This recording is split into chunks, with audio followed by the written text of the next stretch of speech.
अध्ययन में सतमान सदांश प्राण प्राण समय कपात पित्तये कंठावरोधन विदो स्मरणं कुतः नमो नमस्ते गुरुवे महात्मने विमुक्त समाय सदुत्तमाय नित्यानंद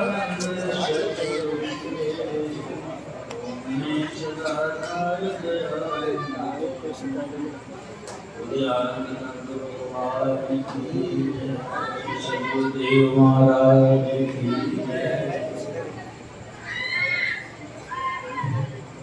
सीताराम सीताराम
दयालु सद्गुरुदेव भगवान की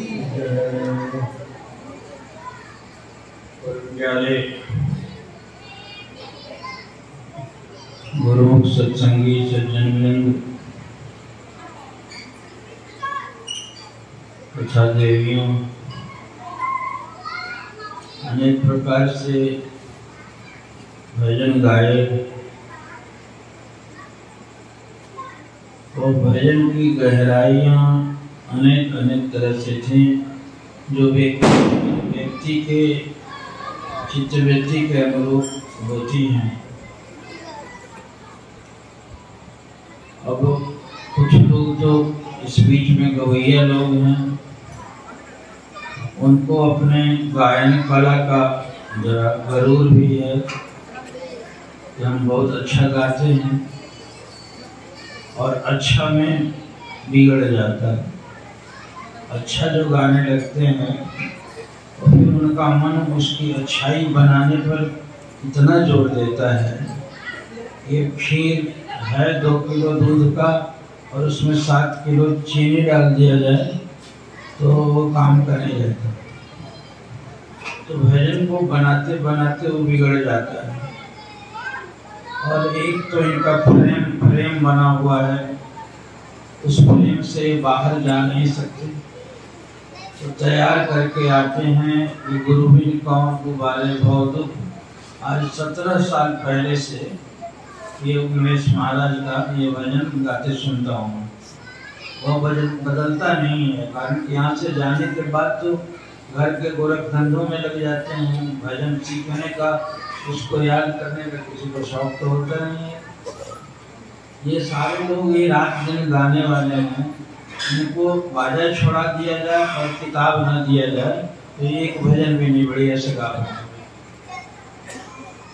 और मेरे गुरु महाराज जी कहते थे कि भजन गाते वक्त तुम्हारे आंख की दृष्टि उस आसन से जुड़ा हुआ, तुम्हारा दिल उस भावना से जुड़ा हुआ, तुम्हारा मन और मस्तिष्क तो चला जाता है बाजे में और कागज में, भजन तुम्हारा भजन नहीं बन पाता। किसी ने कहा तानसेन बहुत बड़े हुए हैं और उनके गुरु थे हरिदास जी या क्या थे, तो किसी ने पूछा तानसेन से कि आपका गाना उतना अच्छा नहीं हो पाता जितना आपके गुरु जी का होता है। तो उन्होंने कहा कि मैं गाने के लिए गाता हूँ और उनका गाना तो आत्मा के आनंद के लिए है। मैं गाने का गणित बोलता हूँ और वो गाने की भावना में बैठ जाते हैं। उनके जैसे मैं कैसे बोलूँगा? जिनके बोलने से, जिनके गाने से हिरण भी स्तब्ध होकर एकदम बेहोश हो जाते थे, बेसुध हो जाते थे, वो कैसा गाना गाते होंगे वो लोग? उसको जमन हरिदास को और उस समय के मुस्लिम शासकों ने, क्योंकि मुस्लिम में जन्म लेके हिंदुओं के देवता के गीत गाता है, उनको हुआ कि कोट बाजार में घुमा घुमा के कोड़े कोड़े से मारो गर्म पानी चिकर, और कोड़े से मारे जा रहे थे। और वो गाते थे कृष्ण की याद में कि खंड खंड गाते हैं इसको कि खंड खंड करूं देहे यदि जाए प्राणे तदपि न छाड़ी वो आगे अमित भक्त हरि नाम। कहा कि शरीर को खंड खंड कर दोगे तब भी मैं हरि नाम गाना नहीं छोड़ूंगा। तो उनका गाना मैंने देखा, एक महात्मा थे, मेरे गुरुदेव के गुरु भाई थे स्वामी गोविंदानंद जी, और बड़े ही गायन विद्या में माहिर थे। वहाँ एक इंटर कॉलेज चलता था, शानसाई आश्रम के बहुत बड़े महात्मा थे, तो वहाँ इंटर कॉलेज चलाते थे। तो लड़कों को वो एक पूरा बड़ा सा हॉल था, उसमें बैठ के तबला सितार वायलिन सिखाते थे। तो मेरे महाराज जी के जाने के बाद मैं गया, थोड़ा मन दुखी था। तो चाचा जी थे, तो बड़ा प्यार किया उन्होंने, पहले बताया नहीं, मैं उनके चरणों में बैठने लगा तो कहे कि नहीं तुम कुर्सी पर बैठो। मैंने कहा नहीं मेरी जगह यही है। बहुत कहते रहे, तभी वो मैंने पाँव पकड़ लिया कि नहीं महाराज मैं यहीं बैठूंगा। कहे कि आप महात्मा हो तो नीचे क्यों बैठते हो? मैंने कहा महात्मा नहीं हूँ मैं, आपका कोई लगता हूँ मैं। कहे कौन है तुम? बड़े कहने के बाद मैंने कहा मैं स्वामी परम जी महाराज का बच्चा हूँ। और वे जान चुके थे कि महाराज जी जा चुके हैं।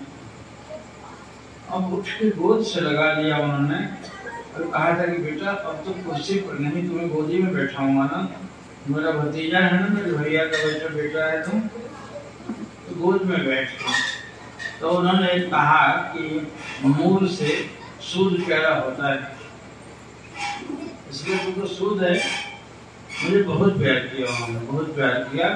उन्होंने कहा कि एक एक महीने स्वामी जी मेरे पास साथ रहते थे और कहे कि गोविंदानंद तुम्हारे आश्रम में ध्यान करने के लायक, क्योंकि हिमालय में है, मैं जब वही होगा तो मैं आ जाऊंगा। तुम्हारा नाम बताया था उन्होंने कि बड़ा लायक लड़का है, आश्रम में बैठा हुआ है, तो घर बार छोड़ के आ गया, तुम्हें कभी मिलेगा। मुझे भी उन्होंने कहा था कि कभी जाकर मिल लेना। तो एक पत्रिका का संपादन करते थे, तो उसमें लेख वेख देने लेने का सिलसिला था। तो खैर रात भर उनके आश्रम में रहा, मुझे बहुत प्यार से रखा उन्होंने। तो मुझे लगी कहने की तुम मैथमेटिक्स पढ़ा है, तुम्हें मैथमेटिक्स का प्रोफेसर बना देता हूँ, इंटर कॉलेज का प्रिंसिपल बना देता हूँ, मैं किसी को आके दूंगा ना संभालने के लिए, इतनी बड़ी व्यवस्था है ये तू संभाल ले, तुम्हें घर का लड़का है, मैं उत्तराधिकारी बनाता हूँ, मैं कल चल के कोर्ट में लिख देता हूँ।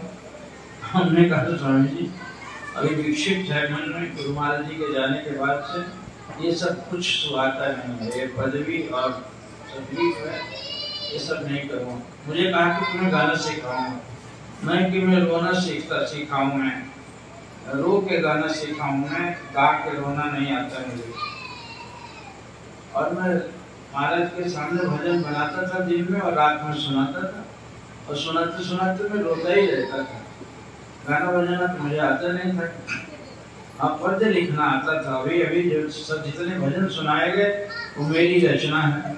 मुझे खुद हैरानी होती है, इतना परिनिष्ठित संस्कृत के शब्द हैं जो मात्रा का एक दोष भी नहीं है मेरे पद्यों में, और ये उनकी याद में बने और लिखा गया।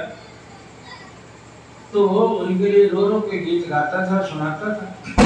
एक बार गुरु महाराज जी 2 महीने रहे और प्रतिदिन इसी तरह से आरती के बाद दरबार लगता था, तो लोग इकट्ठे होते थे, अपने अपने भाव को भजन गाते थे। तो मुझे भी व्याख्या होती थी कि ये भजन बोलो तुम। तो जब मैं भोजन बोलता था कागज से तो मेरा कागज छीन लेते थे। फिर दूसरे दिन दूसरा भोजन, तीसरे दिन तीसरा, 60 दिन में 60 भोजन गए और 60 नए बनाते थे दिन में। और दिन में ये नहीं कि बैठ के बनाते थे, आश्रम के काम करते थे, झाड़ू देते रहते थे और गीत गुनगुनाते रहते थे, ईंट ढोते रहते थे सिर पर और कागज लेते रहते थे, पेंसिल फट से छंद बने तो लिख देते थे। तो उस पीरियड में इतने भजन गाए। तो एक दिन पूछा उन्होंने बहन जी से कि कितना भजन याद है कि ये रोज नए गाता है, जो आज गया वो कल नहीं गया, कल गया तो परसों नहीं गया। तो ये गाने और रोने की विद्या है ये। तो सबने हंस हंस कंत न पाइया, जिन पाए तिन रोए। उस कंत को जिन्होंने भी पाया है रो के पाया है, हंस के तो नहीं मिलता है। एक फकीर कहता है कि खुदा के पास जाने का रास्ता तरी का रास्ता है। सूखे रोजा, सूखे नमाज और सूखे रास्ते से वहां तक नहीं पहुंचा जा सकता। उसे तो अपने आंखों आंसुओं से, अपने कलेजे के खून से सींचना पड़ता है और तब उसके यहाँ रास्ता जाता है। तो ये रोने का रास्ता है। अब इन लोगों ने तो प्रेम वाला भजन गाया, एक बच्ची ने तो मेरा बनाया हुआ भजन ही गाते हैं ये लोग। और सारी मेरी रचना है, सैकड़ों पद हैं ये। दूसरा कोई भजन दूसरे किसी का नहीं याद है इनको मेरे भजन के अलावा। और वो भजन था इतना प्रेम से, मैंने यही जमुई में बनाया था, वो जगह जगह भी याद है। कैसे गाँव सूजस मेरे स्वामी जी के चरणों में सादर प्रणामी।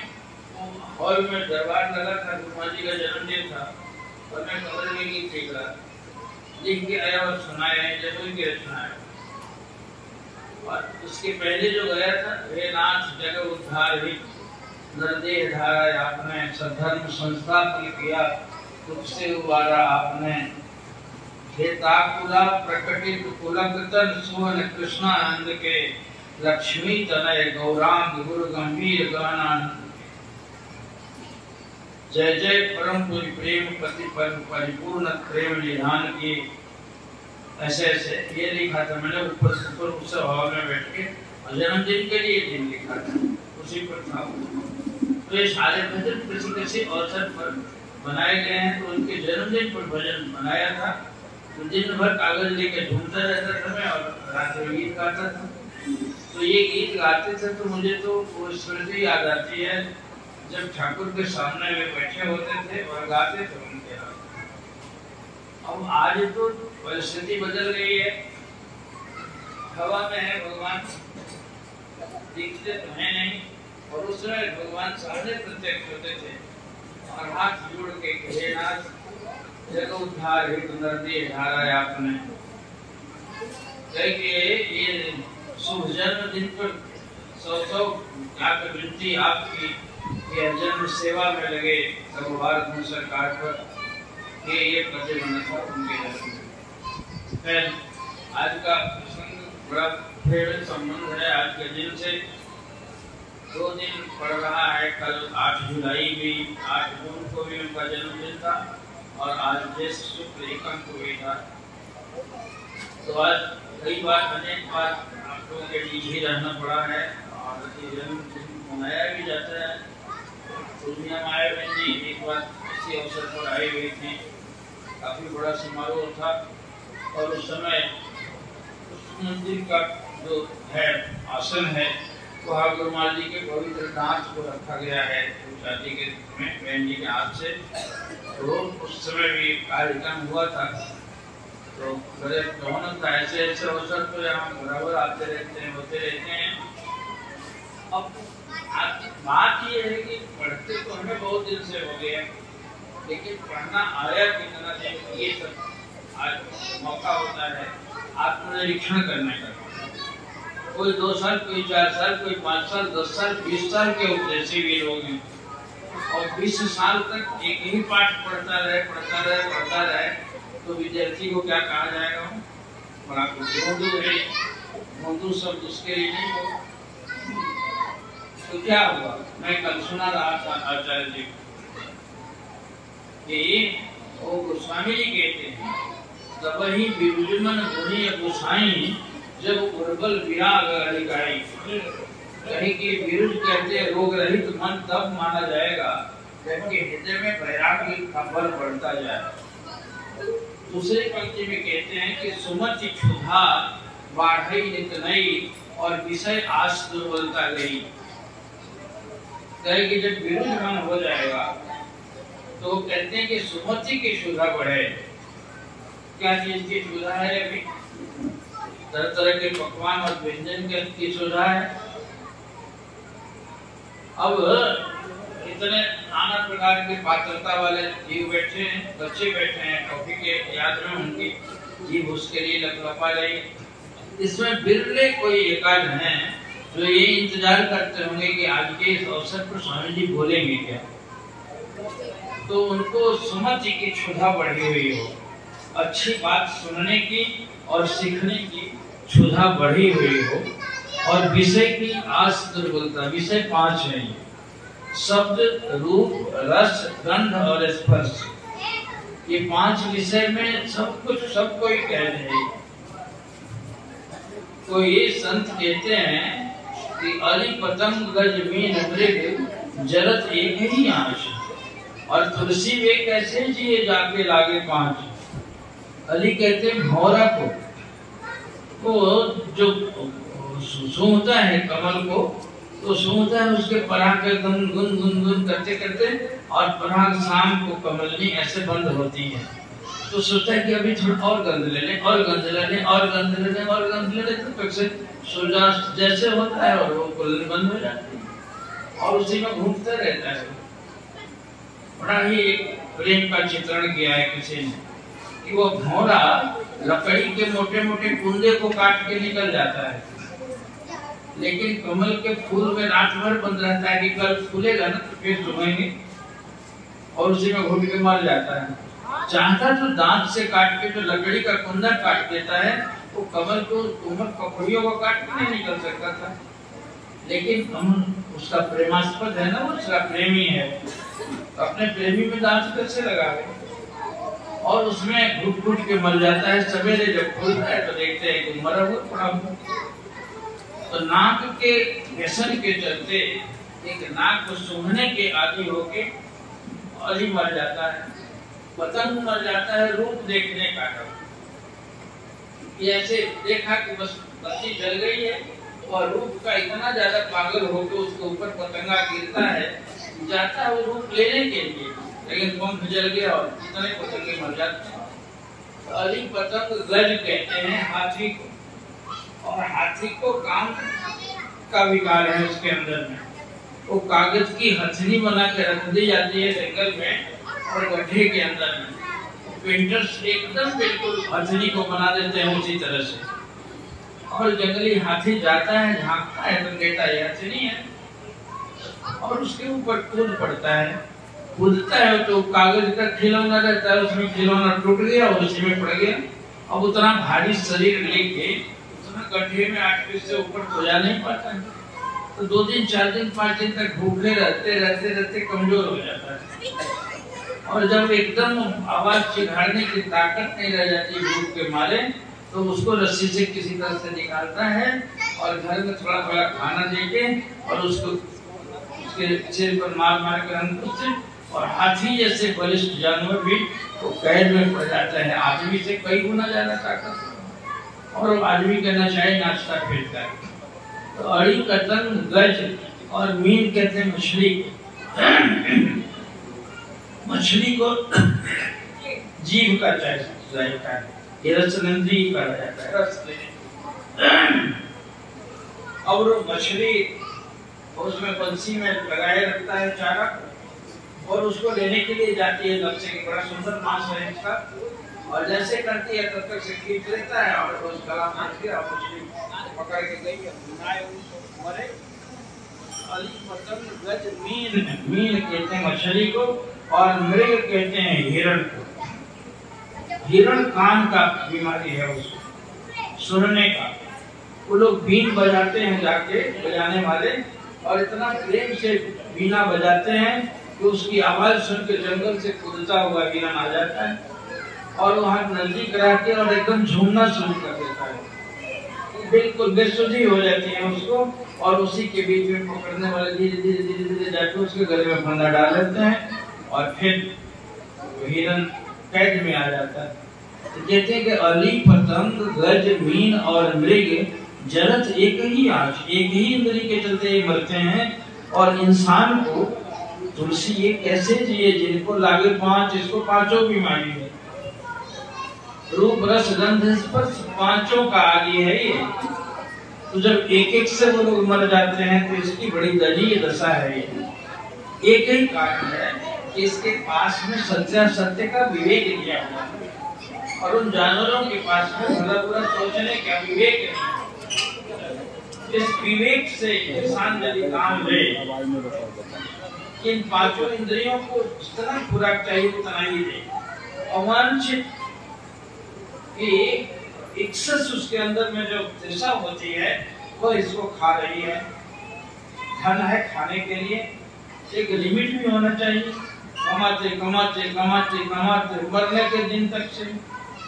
उस सेठ जी की हालत सुनाते थे, एक महात्मा थे कृष्णानंद जी। अब वो बेचारा बेटा मरने वाला था सेठ, और आया करके बड़बड़ा रहा था। तब तक आंख फाड़ कर देखा, बड़का बाबू कहाँ है? कहा पापा हम आ गए हैं, आपके पास ही खड़े हैं। अच्छा मंजिला कहाँ है? हम भी यहीं खड़े हैं। और छोटका कहा कि जी हम यहीं खड़े हैं। मारे थप्पड़ के ससुरे तो मर रहा हूँ, जमा करके गए थे तो तीनों खड़ा होकर दुकान पर कौन है? इसी तरह से चौपट करोगे क्या तुम? तीनों को आने की क्या जरूरत थी? मर जाते तो आते भले जलाने के लिए। आज भटिया का दिन है तो पैसा कमाने का दिन है, कमा के ऐसे दिखा के तुम छोड़ के आ जाओ। अब जब मेरे जीते जी इस तरह से लापरवाही बरतते हो तो क्या करोगे व्यापार का? ये हालत है। तो ऐसी हालत जो है, धन कमाने का एक लिमिट होता है। धन क्या करता है? आपको खाना देता है, रहना देता है और पहनना देता है। यही तो इसका उपयोग है। तो पहनने को कितना पहनिएगा, कितना पहनिएगा, खाना कितना खा लीजिएगा, और महल कितना सोने का बना लीजिएगा। रावण सो के भी उतना रंग के भी आक्रांत था उसमें। तो धन तो बाकी बेकार है, साथ भी नहीं जाएगा। तो जितना कमा लिया, और भी तो कमाई है। शरीर धारण किस लिए किया गया था? गुरु लोग यही तो बताते हैं कि तुम्हारा शरीर एक बड़ा बेशकीमत चीज पा सकता है यदि चाहे तो, यदि प्रयास करे तो ये भगवत्ता पा सकता है, पूरा आत्मज्ञान हो सकता है इसके अंदर। और यदि चाहे तो तुमको विचार विवेक वैराग्य एक लिमिट है। इसलिए चार क्रम में बांट दिया गया हमारे आश्रम। एक तो ब्रह्मचर्य आश्रम में 25 वर्ष तक बिल्कुल छोकरे इधर उधर घूम के आवारागर्दी 25 वर्ष में सीख लेते हैं। इनको आज्ञा सीखी कि तत्वज्ञानी गुरु के पास भेजो। राम तो राजकुमार थे और तब भी उनको बटुक बना के भेजा गया। कृष्ण तो बटुक बना के गए, गुरुओं के घर में भिक्षा करते थे, गरीब के बच्चों के साथ रहते थे। तो उन्होंने भी 12 वर्ष तक ब्रह्मचारी बन के और एकदम पूर्ण त्याग पूर्ण जीवन करके भिक्षा से, दीक्षा से, तप से जो ज्ञान लिया जाता था वो ज्ञान उनके जीवन में सुख देता था, संतोष का भाव जगता था। और 25 के बाद में गृहस्थ में जाओ, और गृहस्थ में जो बाल बच्चे 25 वर्ष के वानप्रस्थ की दशा में जब घर संभालने लायक हो जाए तो उनको बिल्कुल तुरंत मिलेगा, शीघ्र उसको छोड़ दो। वानप्रस्थ की परिभाषा मेरे गुरुमान जी बताते थे कि 2 शब्द है, बाण और प्रस्थ। बाण कहते हैं जो एरो होता है, तीर होता है धनुष का, उसको बाण। और बाण प्रस्थान की दशा में कब होता है कि धनुष के ऊपर उसको तान दिया जाता है और तान के खींचा जाता है तो वह बाण क्या करता है, उसको एकदम लक्ष्य याद रहता है और यहाँ से थोड़ा सा संपर्क रहता है और ये संपर्क छूटते ही जाकर लक्ष्य में लग जाता है। तो वानप्रस्थ में तुम अपने उदर पूर्ति के लिए उस परिवार से, उन बच्चों से 2 रोटी 2 कपड़ा ले लो और बाकी तुम निरंतर भगवान के ध्यान में लगे रहो। एक दिन भी यदि ज्यादा बिता रहे हो तो अनर्थ कर रहे हो तुम अपने साथ। क्या पता कल ही मौत आ जाए। तो वानप्रस्थ जैसी दशा में, बाण के प्रस्थान की दशा में वो आदमी तीसरे पहर में रहे जब बच्चे जब तक बड़े होते हैं तो। और फिर चौथे में संन्यास भी लिखा हुआ। संन्यास का मतलब पूर्ण त्याग। चौथे पन्ने में सारे राजा लोग भी राज्य छोड़ के चले जाते थे जंगल और पत्नियों के साथ रहते थे, और मातब करते थे। ये हमारे सनातन की विशेषता है। तो इसका पालन यदि करे आदमी तो फिर कहना क्या है। बुनियाद चूंकि कच्ची हो तो मकान कितना भी ऊंचा हो जाए धराशायी हो जाएगा। ब्रह्मचर्य आश्रम में सारे विकार घुस जाते हैं। आज की सभ्यता का दोष है, शिक्षा का दोष है। आज की सभ्यता और शिक्षा इस आधुनिक गए गुजरे लोगों की देन है। ये इसका कॉन्सेप्ट इनका दिया हुआ है। और पहले की शिक्षा जो थी हमारे ऋषियों की शिक्षा थी, जो चरित्र की शिक्षा थी उनके अंदर में, वे वेद और लोक और वेद दोनों के पारंगत होते थे। लोक में कैसे सुखी रहोगे और तुम परलोक तुम्हारा कैसे सुखी होगा, दोनों की टीचिंग देते थे वे। इसलिए हमारा आगे के तीनों आश्रम सुखमय होते थे। और क्योंकि बुनियाद में हम खराब कर लेते हैं इसलिए तीनों आश्रमों में हाय हाय लगे रहते हैं और मरने के दिन तक भी हाय हाय करते रहते हैं। हम शांति संतोष नहीं मिल पाता है। इसलिए गुरु घर में जाके इसकी तालीम ली जाती है, शिक्षा ली जाती है। आज हमें क्षमता नहीं है कि गुरुकुल की तरह से हम जाके जंगल में कहीं रहें, हम वो नहीं कर सकते हम। तो गुरुओं ने कृपा करके उन्हीं त्यागी महापुरुषों ने इस तरह के आश्रम बनाया। उनको आश्रम घर बनाने की जरूरत नहीं थी, उन्होंने आपके लिए बनाया। महाराज जी बार बार कहते थे मुझे तो इसकी जरूरत नहीं थी, मैं तो हिमालय की गुफा में बड़े सुख से था। और कहते थे कि वहाँ ऐसी ऐसी जड़ियां थी जिसको 1 इंच की जड़ी चबा लो तो 1 महीना तक भूख ही नहीं लगेगी और कमजोरी भी नहीं होगी। और उस गुफा में जो गर्मी के दिन में ठंडा और ठंडा के दिन में गर्म रहता है, तुम्हारे एसी की जरूरत नहीं है। मैंने तो वैसे गुफाओं को देखा है और रहा है, मैं काहे नहीं आया होता तुम्हारे बीच में। और इस तरह के ईंटा और पत्थर जुड़ाए कारण कि तुम अब वहां नहीं जा सकते तो मैं ही आ गया यहाँ पर। तुमको बुलाने के लिए, फंसाने के लिए मैंने ये किया, क्योंकि घर में तुम सुविधा में रहते हो इसलिए वो सुविधा की व्यवस्था यहाँ करेंगे तो तुम फंसोगे। और यहाँ रहोगे तो धीरे धीरे धीरे धीरे धीरे धीरे तक अपना वैराग्य और विचार तुम्हारे दिमाग में डालूंगा और तुम्हारी माया खत्म करूंगा। ये हमारा लक्ष्य है। कहते कि गुरुओं का लक्ष्य ही तो नहीं है, तुमको स्वीकार किया हाथ से नहीं कि इसकी मृत्यु के पहले तक से इसकी माया समाप्त कर दूंगा। और जो रोते कराहते हुए तड़पते हुए लोग जाते हैं और वे यहाँ से चुटकी बजाते हंसते हुए जाओगे, तुम्हें ऐसा तैयार कर दूंगा।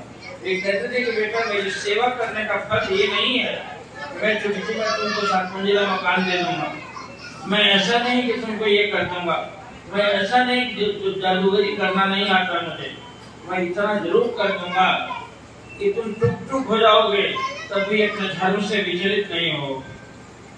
मृत्यु का वारंट आएगा तेरे ऊपर, उस वक्त तुम हंसते रहोगे, मुस्कुराते रहोगे।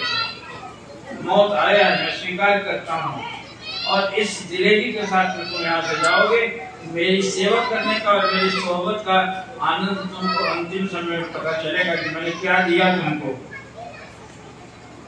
और इस तरह से चुटकी में उनके हर भाव से, हर बातों से लगता था कि जैसे संसार को तो उड़ा देते थे, इतने वैराग्य संपन्न थे। अब उनके ऐश्वर्य को देख के बहुत सारे पगले हैं जिनके मन में संशय आता है, उनको समझ नहीं आता कि आश्रमों में महात्मा लोग मतलब सालों भर काम लगाए रखते हैं। कई लोग कहते हैं ईंटें जुड़वाते रहते हैं, क्या करूं, बैठाऊं जब करने के लिए तो ताकत है, 1 घंटा बैठ के रोज जो आओ तो ध्यान लगवाया कर। वृत्ति तो ध्यान नहीं, तुम्हारे दुनिया की चीजों में लगी हुई है, उनको ध्यान के लायक बनाता हूँ, मैं इसी के लिए करता हूँ। एक हम लोगों का गुरु भाई था साथी, वो गया परमपुरी में महाराज जी के पास में, हम लोगों ने देखा दीक्षा ली उसने, तो उसको बीमारी थी रामायण पढ़ने की, डेली चिल्ला चिल्ला के रामायण पढ़ता था। हॉस्टल में लड़के तंग आ जाए कि भाई साहब जरा से एग्जाम का दिन है, लोग पढ़ते हैं, जरा धीरे धीरे पढ़ा कीजिए ना। तो कहे कि मैं तो नहीं बंद करूंगा, और इसी तरह करता रहा। तो वो आश्रम में तो देखे कि जैसे आरती खत्म हुई तो लोग कोई चाय पिला रहे हैं, कोई वो कर रहे हैं, कोई बड़ों की सेवा कर रहे हैं, किसी महात्मा को नहला रहे हैं, कोई भगवानी पटा रहे हैं। आश्रम में तो ये सब तो एक दिन 2 दिन 3 दिन के बाद हमसे कहा कि क्यों यहाँ रामायण पढ़वाया नहीं जाता है क्या? नहीं यहाँ पढ़ा जाता है। कैसे आश्रम है? मैंने गुरु महाराज जी को बता दिया, तो जी वो आया है साथी, कहते कि रामायण तो पढ़ा नहीं जाता, उसको रामायण पढ़ने की आदत है। तो उन्होंने हंसते हुए कहा, बेटा रामायण जहाँ पढ़ा जाता है वहाँ जाके देखो, रामायण किया नहीं जाता। और मैं रामायण करवाता हूँ, समझ लो। तुम्हारे रामायण में राम भी जाके विश्वामित्र जी के पांव पलटते थे, और गुरु से पहले सोते थे, और पहले पीछे सोते थे, और पहले जगते थे। हमारे यहाँ देखो जितने लड़के ब्रह्मचारी हुए हमारे, अपने गुरुजनों की सेवा करके ही सोते हैं, और उसके पहले उठ के तैयार हो जाते हैं उनकी सेवा के लिए। यही ना सिखाया गया उसमें। वो तो महापुरुषों की दी हुई चिट्ठियां हैं, उसका मैं पालन करवाता हूँ। जो कुछ लिखा है तुम बताओ, उससे कोई विपरीत चीज मैं करवाता हूँ यहाँ? तुम्हें ये करवाता हूँ। जहाँ पढ़ते पढ़वाते हो, पढ़ते सुने जाते हो, वहाँ करनी नहीं वैसे होती है।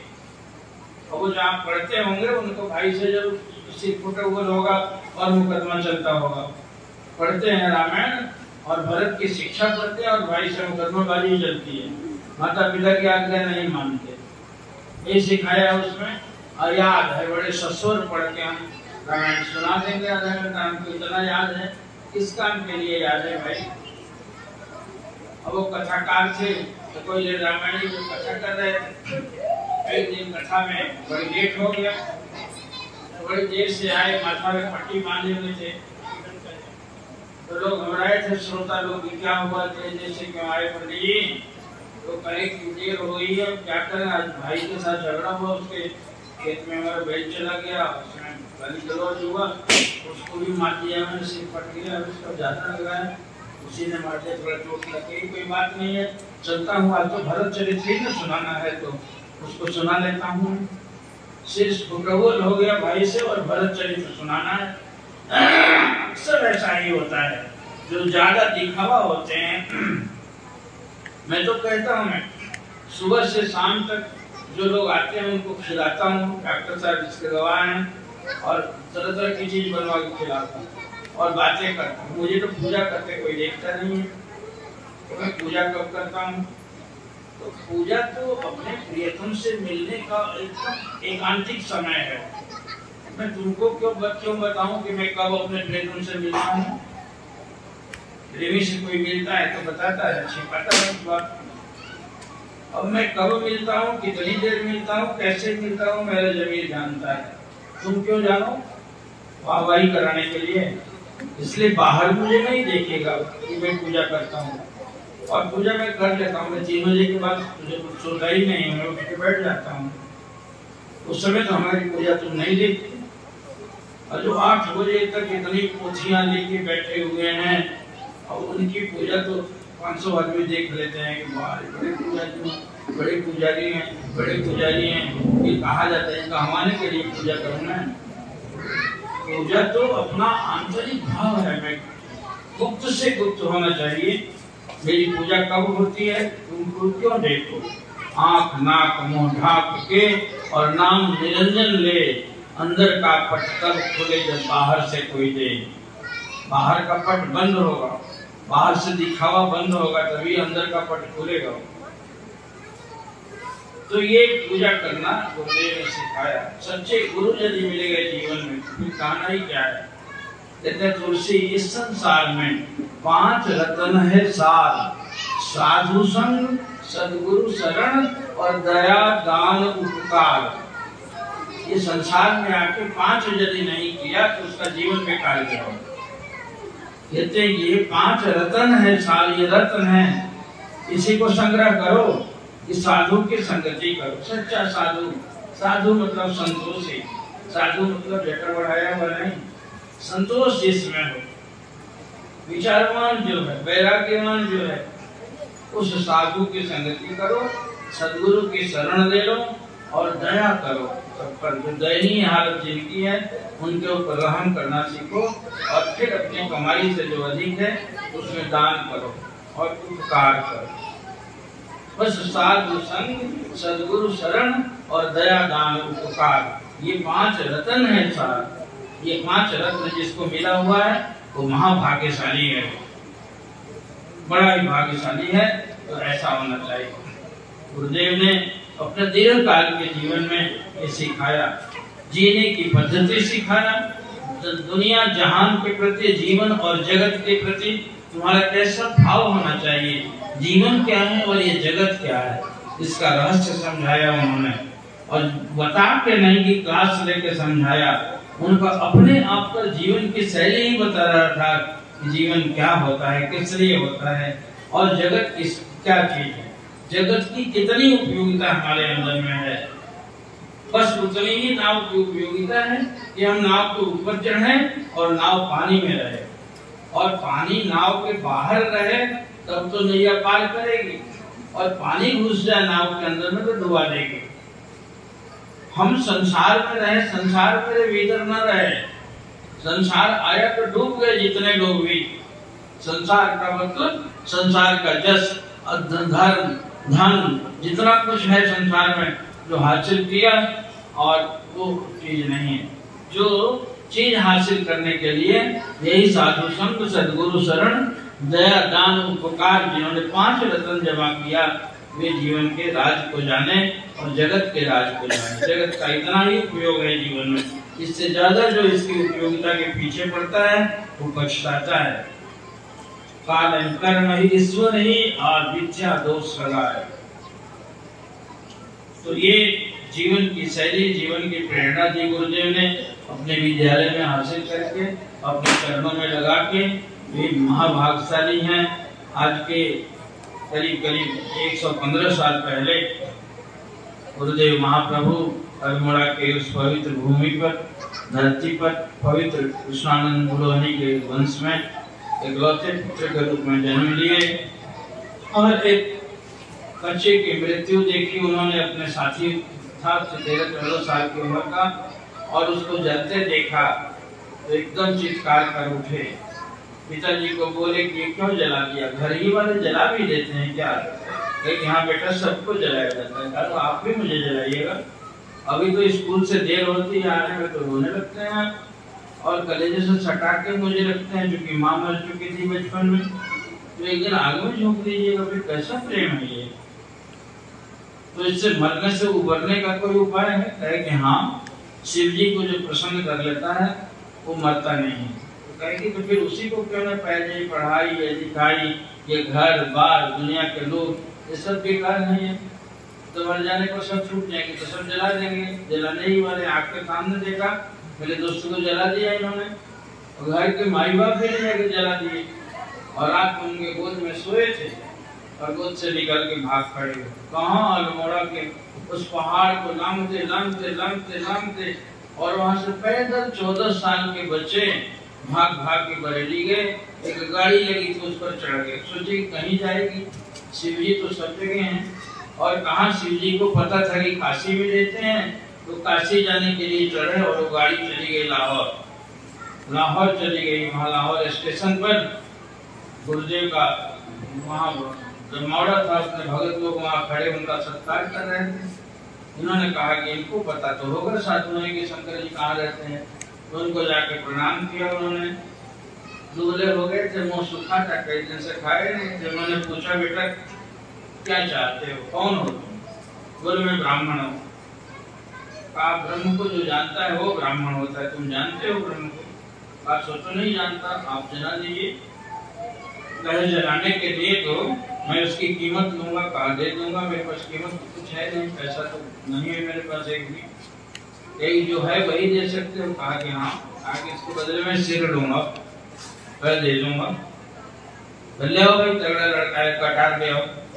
और तगड़ा सा कटार ले आए, चमचमाता सा, कहीं 2 सिर, और सिर रख दिया उन्होंने। उनके गर्दन पर कटार रखे थे, काट लूं? कहा कि हाँ काट लीजिए, लेकिन जलाइएगा जरूर, ऐसा नहीं काट लीजिए और मुझे ब्रह्म नहीं जलाइएगा। क्योंकि मन में सोचता था कि यदि काट देंगे तो उनको जिलाने भी आता होगा, संत है ना, नहीं जिलाएंगे तो जलाएंगे किसको।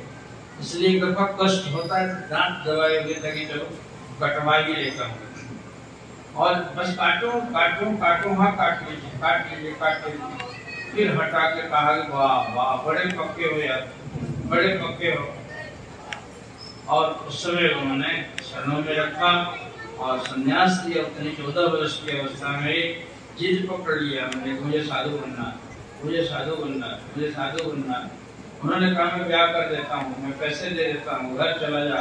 माँ बाप रोते होंगे, कहा कि नहीं, तो माँ बाप तो जला देंगे, उनके घर में क्यों जाऊँगा मैं, इसलिए मुझे शिव जी से मिलवा दीजिए आप। और उन्होंने भजन साधन का गुरु बताया उन्होंने, और जो ध्यान साधना हम लोग करते हैं उसके बारे में उन्होंने कहा। तो बोले कि मैं जाके उधर उनसे हट के कमरे में बैठ के आसन लगा के बैठ गया, और जैसे बताया गया था प्राणों को खींचो और मानस जप करो और त्रिकुटी में दर्शन करो, कान मूंद नाद सुनो, और ये मुझे उसी समय प्रकट होने लगा। पहले ही दिन आसन लगाया और मैं कई घंटों के लिए बेसुध हो गया, मैं समाधि में चला गया। तो खोलते खोलते गुरुदेव कहे कि वो लड़का कहाँ गया, तो देखे कि उधर कमरे में बैठा हुआ, उसको होश ही नहीं है। जाकर उन्होंने वक्षस्थल पर तो जोगी थे, देखा, उन्होंने कहा कि राम राम, इतने साल 50 वर्ष लग जाते हैं लोगों को साधना करने में, इस स्थिति को पाने में इतना बड़ा। उसी समय उन्होंने कहा कि वाह, ये तो बना बनाया परमहंस आ गया, तो जन्म से ही परमहंस है ये तो। बताओ, आंख मूंद समाधि लगी, और उसके बाद उनकी सेवा में लगे, और रात दिन इतनी सेवा में रगड़े, इतने अपने आप को मिटा दिया कि सारे ज्योतिषियों के कुंडली के मुताबिक 18 वर्ष की उम्र में उनको भागवत साक्षात्कार हुआ है। 27-28 वर्ष की उम्र में लिखते हैं कि दैवों की शिरोमणि थे, सारी सिद्धियां जो थी वो सारा उनको अवस्थागत हो गया था, और सब साक्षात्कार कर लिया। जब उनके गुरुदेव गए, उनकी अवस्था मात्र 26 वर्षों की थी। उनके जाने के बाद ये हिमालय में चले गए और तपस्या करके पूरे बर्फों में कितने दिन तक गलते रहे, पूरा शरीर छोड़ देने को तुल गए। अंत में गुरुदेव की अव्यक्त रूप से आवाज आई कि इतना स्वार्थी तो मत बनो, जितना जो कुछ मैंने तुम्हें सिखाया है उसको बांटोगे नहीं। अभी तो बहुत सारे हजारों लाखों बच्चे तुम्हारा प्यार पाने को उत्सुक हैं, वो अपना नसीब लेके बैठे हैं, उनको गुरु रूप में तुम्हें मिलना है, इसलिए पागल मत हो, जो चले जाओ। मैं कहाँ गया हूँ, और वहाँ से लौट के आए। पूरे देश भर के हिंदुस्तान का 8-10 वर्षों तक एकदम चप्पे चप्पा भ्रमण किया उन्होंने। बड़े बड़े संत महात्माओं मंडलों से मिले, और इतने तेजस्वी थे कि सब लोग देखते ही उनको अपनाने लगते थे, लेकिन उनको कहीं फंसना तो था नहीं। अंत में घूमते घूमते 42 में इस बिहार की धरती पर आए, उसी एक रिश्ते से कि उनके गुरुदेव दादा गुरुदेव का जन्मभूमि थी बिहार, इसलिए बिहार में घूमते घूमते आए। और फिर ऐसा संयोग बना कि वहाँ ठाकुर जमींदारों की बस्ती थी रायपुर चौर में, और उनके दरवाजे पर गए। उन लोगों ने परखा, ये तो भी बड़े भारी जोगी हैं, ये तो अजीब सी बातें करते हैं, और इनको अपने प्रेम में बांधा। और परम श्रद्धेय बाबा भास्करानंद जी ने इतना जिद किया कि महाराज मैं प्राण छोड़ दूंगा, या तो आप अपने साथ रखिए या मेरे यहाँ आने का वादा कीजिए, हम कहाँ खोजेंगे। तो उन्होंने वादा किया कि मैंने प्रतिज्ञा की थी कि मैं एक जगह पर जहाँ जाऊँगा और दोबारा नहीं जाऊँगा, लेकिन आज तुम्हारे प्रेम से विवश होकर मैंने अपनी प्रतिज्ञा को पलटा, और प्रतिवर्ष अपने गुरुदेव के जन्मदिन बसंत पंचमी को तुम बिहारियों के बीच में आ जाऊंगा।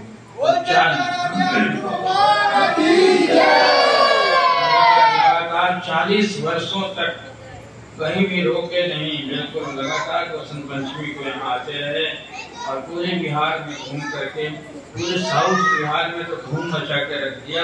लेकिन उस समय तक जो हम लोग दीक्षा देने वाले के नाम लिखते थे, रजिस्टर इतना मोटा था कि 10 लाख लोगों का नाम दिया होगा उन्होंने, और इतने लोगों को जन्म शरण में लेकर अपनाया, उपकार किया। आज पूर्ण महाप्रभु के इस जन्मदिन पर उनके नाम लेवा, इस परंपरा के आप सब उन्हीं के हिस्से के हो। मर मरा के भी वो जो पिछले जन्म में होंगे तब तो आए हैं, अभी आगे भी कहीं जाना नहीं है। कहते थे कि एक बार जिसको पकड़ लिया हूँ 7 जन्मों तक उसको मिलता रहूंगा, ये उनकी प्रतिज्ञा थी। तो इस रूप में भी सभी हम उन्हीं के अंश के हैं और उन्होंने स्वीकार किया है। किसी का माध्यम बना के उन्होंने अपने दीक्षा मंत्र जो उपदेश है उन्होंने मटवाया और दिलवाया है। तो इस प्रकार से आज पूरे देश में कितने सालों दर्जनों जगहों पर उनका जन्मदिन मनाया जाता होगा। उनके पवित्र जन्म स्थल काकुला में जहाँ उनकी जन्मभूमि है वहाँ बहुत विशाल आश्रम बना हुआ है। वहाँ हजारों लोग जुटे होंगे। 8 दिन से कथा प्रवचन चल रहा होगा। आज भंडारा है वहाँ। आज परमपुरी आश्रम में जहाँ गुरुदेव की समाधि है उस आश्रम में भी हो रहा है कार्यक्रम। आज आपके यहाँ जमुई में अनुसार की तरह से हुआ। कल रांची में भी मैं सवेरे ही निकलूंगा और 8 जून को उनका जन्मदिन होता है। कल रात में इसी प्रकार वहाँ भी लोग जुटेंगे और उनकी याद करेंगे लोग।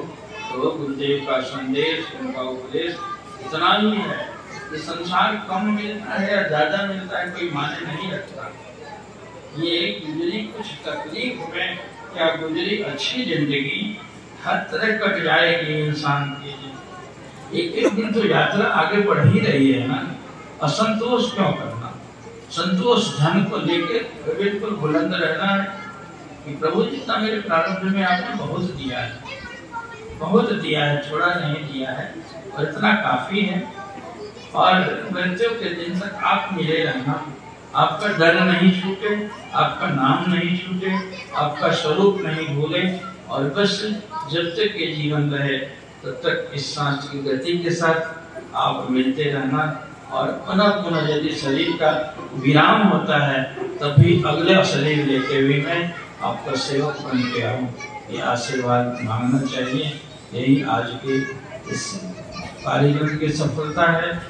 आप यहाँ से उनका पावन प्रसाद लेके और इस अवसर पर उनके इस जीवन लीला का याद करते हुए जाएंगे, क्योंकि वे हमारे इष्ट देव हैं, वे आराध्य हैं।